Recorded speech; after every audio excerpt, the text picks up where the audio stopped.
The 67-year-old attended the Founders' Day parade at Royal Hospital Chelsea yesterday while the Princess Royal carried out two other engagements, a reception at Kensington Palace for Save the Children in the afternoon and a Royal Society Club dinner in the evening. In a rare public speech, he made a series of jokes, saying, "Asking me to stand in for my wife at an event like this is a bit like asking Mrs Harry Kane to lead the England football team out. Or, possibly, to take a penalty for England as her husband did the night before last." And others were equally amused by him, writing, "He seems so nice, very funny," and another penned, "So cute." A separate Twitter user said, "This is what we need. More airtime for the other members of the RF. They're genuine, funny and sincere in their love of supporting HMTQ whilst highlighting brilliant charities that otherwise might not get traction. Well done, Mr. Royal, you did her proud." And a third very impressed commenter said, "How absolutely adorable and humorous." The annual Founders' Day marks the founding of the Royal Hospital by King Charles II in 1681.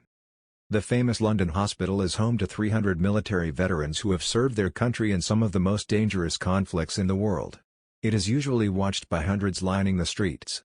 The event has taken place almost every year since the Royal Hospital opened in 1692. It is regularly attended by members of the royal family. One person usually goes to the ceremony every year. The day is also known as Oak Apple Day because it commemorates the escape of the future King Charles II after the Battle of Worcester in 1651, when he hid in an oak to avoid capture by the parliamentary forces. Chelsea pensioners wear oak leaves on their scarlet uniforms to commemorate him, and the statue of Charles II in the centre of Figure Court is also draped with the same decoration for the occasion. Sir Tim is known to be a supportive husband to Anne, travelling with her to royal duties. Recently, the 67-year-old went to Australia and Papua New Guinea with her.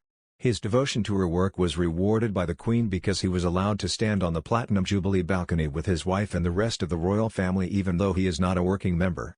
Following reports that Anne could pick up the role prompted a flurry of praise for the Queen's daughter on Twitter. One Twitter user, Barbara Lindsay, said, "Frankly, no one better to do the job." Another with the handle at Desdemo05194742 wrote, "Best person for the job."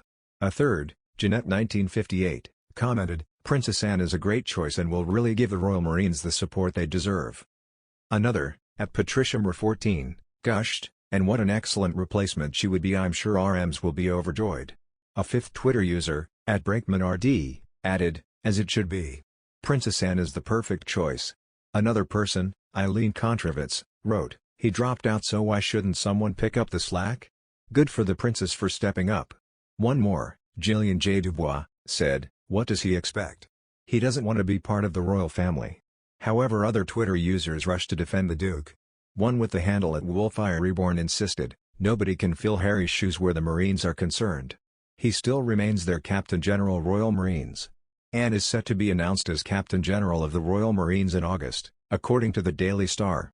The Queen's daughter would make history as the first woman to take on the important ceremonial role. Anne, who is widely recognized as the hardest-working royal, already holds the honorary title of Admiral in the Royal Navy. Harry and Meghan quit as working royals in March 2020 for a new life in the U.S. It was confirmed a year later that the Duke would be stripped of his beloved honorary military titles. Former soldier Harry took on the role of Captain General of the Royal Marines from Prince Philip, who was in the post for more than 60 years.